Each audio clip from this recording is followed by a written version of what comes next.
Bastien, est-ce que tu es plutôt mohair, chameau ou yak? Un petit peu des trois, peut-être. Hein. Eh bien, ça tombe bien parce qu'ici, je vais te montrer ce qu'on fait de ça. Jingle.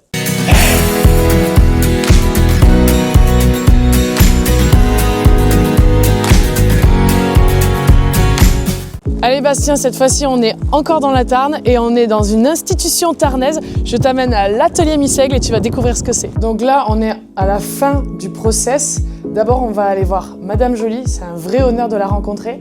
Donc je te tease un peu, on est un peu à la fin du process mais d'abord il faut connaître l'histoire. Viens avec moi. Bonjour. Bonjour Jeanne. Merci pour votre accueil. Bienvenue à l'atelier Missègle. Merci beaucoup de vous intéresser à nous. On est ravis de vous recevoir. J'ai très envie de vous dire d'abord cette phrase que j'ai mise à l'introduction.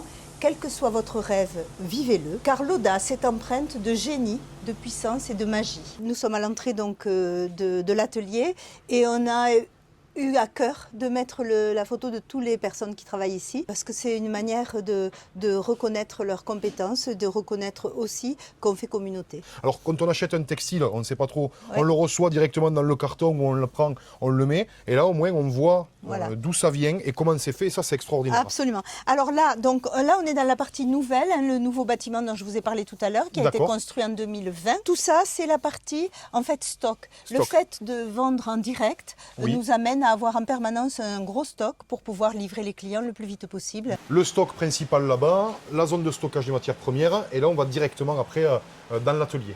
Voilà, alors les matières premières, donc elles viennent au plus près des producteurs, c'est-à-dire le plus possible on va s'approvisionner chez des producteurs. Le yak et le chameau par exemple, on va en Mongolie le chercher, voilà, puisque donc on a noué des liens avec des nomades mongols et avec lesquels on collabore. Incroyable. La laine d'Arles, donc c'est des laines mérinos qui viennent donc de la Provence en fait, qui sont filés à Brassac, donc à 10 km d'ici. On a ici les voisins, absolument. Tout ce qui est mohair, qui est quand même une très très grosse, qui reste une grosse partie pour nous parce que c'est notre spécialité, parce que c'est une fibre merveilleuse, voilà, qu'il n'y a pas d'autre mot pour ça. Il y a marqué bison. Alors ça, je connais bien le bison. J'ai jamais essayé de faire textile avec, mais j'ai grandi au milieu des bisons, donc ça, je connais bien. Alors chez nous, c'est une couleur. Hein. Ah, c'est une couleur. Oh mince. Ah, je suis déçu. La couleur bison. Oui, mais alors ceci dit, vous n'êtes pas si loin que ça. D'accord. Parce que le bison, c'est une vache, enfin, c'est de cette famille-là, comme le yak. C'est ça. Donc en fait, nous, on utilise du duvet de yak et on pourrait, j'imagine, avoir la même sur le bison. Faire une édition limitée avec du poil de bison. Alors, je n'ai peut-être pas dit qu'une bêtise. Alors, non, non. C'est peut-être même aussi avec du poil de roue. Oui, voilà. Alors bon, ça peut peut-être être une couleur. Ça peut être une couleur aussi. On peut le faire avec de la barbe, mais. Je pense que ça sera moins doux.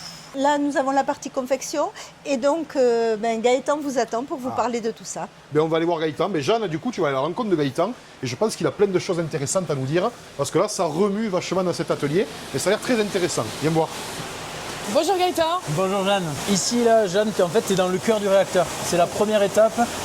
On est ici au milieu des machines à tricoter et qui tricotent des pulls. On appelle ça des machines rectilignes. Donc regarde comment ça fonctionne. En fait, donc on tricote à plat et on va tricoter. C'est la spécificité de Missègle, c'est qu'on va tricoter en 3D. Donc en fait, on va tricoter le pull en un seul morceau. Tu vas voir. Donc c'est ça qu'on voit là C'est ce qu'on voit là, ouais. C'est exactement ça. Donc en fait, là, on est en train de tricoter la manche, le corps et l'autre manche en même temps. Et non seulement en même temps, mais on les tricote en 3D, en dimension. Ah ouais, non, c'est dingue. En fait, ah oui, ok. Donc c'était la question que j'allais poser, c'est est-ce qu'après vous collez les deux morceaux, il y a une couture? Non. Là non, en fait, c'est carrément directement quoi. Ouais, en fait, traditionnellement, un pull, on va tricoter une manche, l'autre manche, le devant et le dos. Et ensuite, on va faire des coutures. Ouais. Là, avec cette technologie, ce qu'on utilise nous ici, c'est le 3D. Et en fait, donc on tricote un seul tenant. Donc ça a plein d'avantages. Non seulement il n'y a pas de couture, donc c'est beaucoup plus confortable, il y a aussi moins de perte de matière. Et nous, on est très attachés à des belles matières et à utiliser le moins de matière possible, avoir un impact le plus faible possible sur la planète. Ce qui fait que là, notre pull, il sort donc sans couture et sans perte de matière. Voilà ce que ça donne une fois que c'est tricoté. Mais c'est une robe. Alors, il faut imaginer, là c'est sorti de machine. Derrière, il y a quand même des opérations manuelles. Ça, tu auras l'occasion de les voir derrière.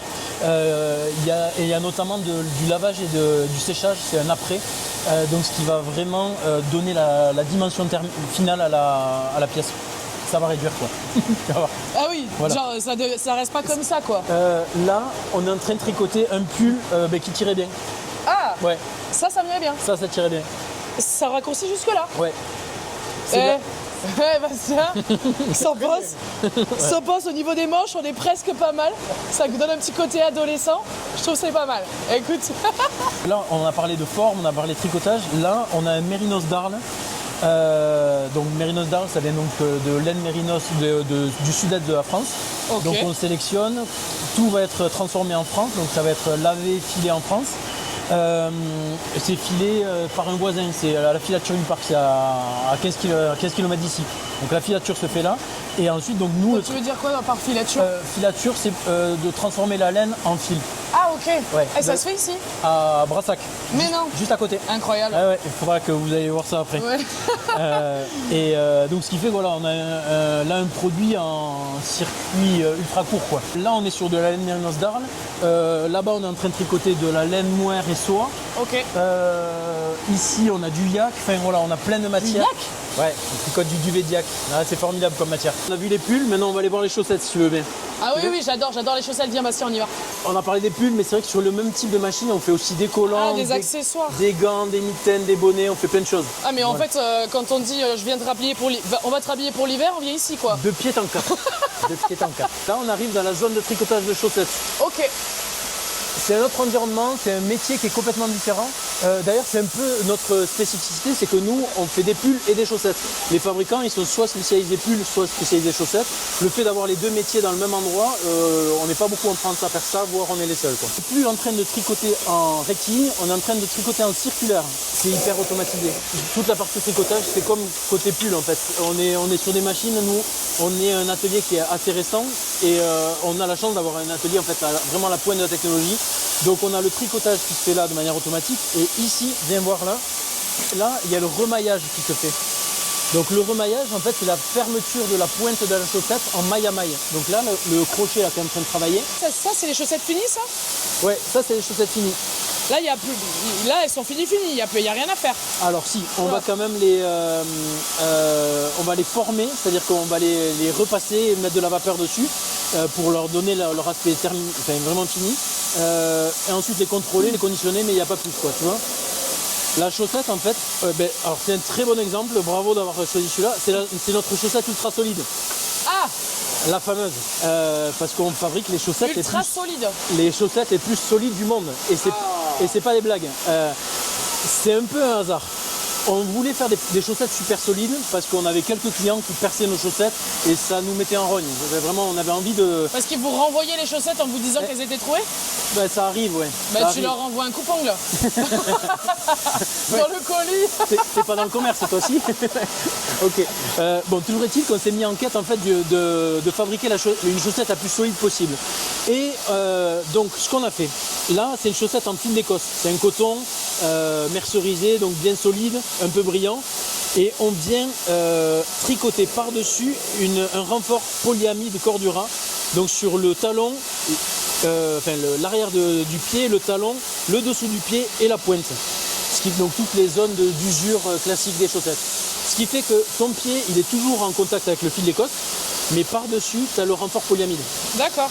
Bon, ok, Jeanne, maintenant tu sais tout ce qu'il y a à savoir sur le tricotage. On va aller voir la confection, parce que là, tu as vu beaucoup de machines. On va aller voir les gens maintenant. Cool. C'est parti. Allez, on y va, Bastien. C'est parti. On sort des machines et on arrive ici dans cet endroit où, ma foi, c'est les petites mains qui rentrent en action. Comme vous pouvez le voir, Floriane et Marie sont en train de remonter des mailles, c'est-à-dire de finir les pulls qui arrivent directement des machines. Donc c'est ce qu'on a vu tout à l'heure, le fond gris là. Voilà, qu'on enlève et ensuite on finit là la pièce. Là, c'est là où elle est finie. C'est ça, exactement. Okay. Alors, finie, ça dépend. Elle est finie s'il n'y a pas de zip ou de bouton ou de choses comme ça. Si dès qu'il y a un peu de confection derrière, elle n'est pas tout à fait finie, mais cette étape est indispensable néanmoins. Et ensuite, toutes ces pièces passent dans ce qu'on appelle les apprêts qui sont faits chez nous. Et donc, ils sont des apprêts mouillés. C'est-à-dire, en fait... Tout est fait ici, quoi. Ouais, c'est extraordinaire. Tout est fait ici, tout à fait. Et en fait, ça, c'est une étape indispensable pour donner à nos matières la possibilité de s'exprimer. C'est-à-dire que les fils, ils sont serrés, ils sont retordus. Et quand on les passe donc, à la machine et au tumbler ensuite, on les aère. Certains pulls sont finis puisqu'ils n'ont rien ensuite en confection. Mais ici, par exemple, c'est plus le camionneur et il faut mettre un zip. C'est joli ça, dis donc. Ouais, ça c'est du yak mélangé avec du mohair. J'ai voulu marier ces deux fibres parce qu'en fait le mohair est une fibre qui est une fibre assez raide. Et puis le yak, donc on en parlait tout à l'heure, c'est un duvet, c'est des petits poils tout fins. Et donc le yak il vient autour de la fibre mohair et on a ce résultat extraordinaire. Donc des articles qui ont une très grande tenue, qui vont durer dans le temps, qui sont très chauds tout en étant légers. C'est formidable. Oui, parce que ça paraît pas énorme. Enfin, je veux dire, quand tu vois des pulls et tout, là c'est quand même fin quoi. C'est pas gros pull, voilà, tout à fait. Et ça, je suis sûre que ça tient hyper chaud. Voilà, et ce modèle-là avec le zip, c'est un de ces modèles, on parlait tout à l'heure des modèles hommes, c'est notre meilleur modèle pour les hommes. Ouais. Ici, on a un autre article, ça c'était un clin d'œil en fait, c'est de dire, voilà la doudoune que tout le monde porte maintenant et qui est en polyester, on va la faire en laine. Donc cette doudoune, ça c'est du poil de yak. C'est hyper beau. C'est du poil de yak et à l'intérieur, c'est de la laine recyclée, donc faite par notre voisin de la filature du Pas. À merveille, ça, il me le faut. Ça, il te le faut totalement. Tu vas avoir un look avec ça. Je veux que tu l'essayes à la boutique. On a même la couleur bison d'ailleurs. Ah, parfait. Et plutôt que d'avoir une doudoune en plastique, vous avez une doudoune, une vraie doudoune. Par contre, c'est lourd, hein. Ah oui, ça c'est... Dis donc. C'est une vraie doudoune. Voilà. Et franchement, je pense que ça c'est ta taille, Bastien. Parfait, je l'essayerai. Attends, voyons, taille XL. Non, c'est un peu juste. On y est presque, mais bon, ça a l'air de... Mais là, il n'y a pas les manches. Bon, c'est bon, voilà. Donc ici, c'est la dernière étape pour les chaussettes, l'équivalent de ce qu'on vient de voir pour les pulls, c'est le contrôle qualité et donc la préparation, étiquetage et puis mise en carton. Voilà. Je pense qu'il va falloir qu'elle m'apprenne comment on plie les chaussettes parce que c'est assez incroyable. Alors il y a ça, mais peut-être il faudrait que tu vois aussi comment on les repasse. Parce que je suis sûre que tu ne repasses pas tes chaussettes. Non, pas du tout. 20% donc de ce qu'on produit est vendu à distance. C'est-à-dire que donc, ce sont soit par internet, soit par catalogue. Les colis donc, sont préparés ici. Ça arrive tout chaud de l'atelier. C'est très très bien organisé pour pouvoir effectivement être très efficace. Oui, parce qu'en plus, on voit que les colis sont bien remplis quand même. Ah, on n'achète pas une petite paire de chaussettes, quoi. On se fait une belle commande quand on commande là. Voilà, il arrive que comme ce carton ou celui qui est là-bas en train d'être préparé, qu'il y a une vingtaine de produits. Bon, voilà, on a fait le tour de l'atelier et puis évidemment, on arrive là dans la partie boutique. Ah. C'est trop beau. Hein. Donc avec les matières qui les composent. Oui. Donc ici, on a le mohair, donc notre fibre historique et emblématique et de base. On a les fameux duvets de chameau dont on a parlé tout à l'heure et duvets de yak. Ah oui, c'est pas mal ça. Et puis les laines mérinos qui sont là-bas, les laines d'Arles. Donc des pulls, des chaussettes, un espace pour les hommes et puis des accessoires, des snoods, des écharpes, différentes choses. Un petit clin d'œil, c'est notre gamme de chaussettes Sidobre. J'ai vu, Bastien, je t'ai dit, il faut absolument qu'on aille faire du vrai Sidobre. Ah bah oui. Il faudra que je te montre. Ah oui, ah oui. Excellent. Ah non, là, vous ne pouvez pas partir d'ici sans aller voir la Peyroclabado, qui est à 3 km d'ici. Franchement, c'est trop impressionnant, trop magnifique. Les 3 fromages, le rocher tremblant et puis le roc de Loire. Et puis là, alors là, notre coup de cœur, c'est Don Robert. Don Robert, c'est un moine tapissier. Cartonnier, pardon. C'est-à-dire c'est lui qui faisait les cartons pour les tapisseries. Donc il y a un musée magnifique à Sorèze et il a fait une œuvre qui est d'une beauté. Et alors, on a envie de choses qui inspirent et de choses qui nous fassent rêver. Donc voilà, Don Robert, c'est lui. Bon, mais voilà, vous l'aurez compris, du coup, on était à l'atelier Missègle. Merci beaucoup pour l'accueil. On a vu plein de choses avec Jeanne. Merci beaucoup. Ouais, c'était vraiment impressionnant. J'en suis ébahie. Ouais, il y a de quoi faire. Merci beaucoup à vous. beaucoup d'être venu nous voir et puis merci de partager toutes ces choses, toutes ces valeurs et puis voilà, on est là derrière vous et avec vous. Merci beaucoup, ça nous touche. C'est important, c'est pour ça aussi qu'on fait cette aventure, voilà, pour partager l'expérience commune et voir ce qui se fait de mieux. Et je pense que là, on est au bon endroit. Donc l'atelier Mi-Seigle, du coup, dans le Tarn, on est bien. J'aime bien le Tarn, de plus en plus. Voilà, j'aime bien le Tarn. Jeanne me montre toujours des super coins. Donc voilà, mais merci en tout cas pour l'accueil. Et nous, on va continuer nos aventures et on est bien content de s'être arrêté ici. Et bonne chance pour votre nouveau chemin. Ouais, voilà. Maintenant qu'on a des bonnes chaussettes, ça va être nickel. Avec des bonnes chaussettes, le bon chemin, impeccable. Merci beaucoup et merci à tous. Allez, au revoir. Ah, hop là. Allez, c'est parti, c'est du commun. Merci.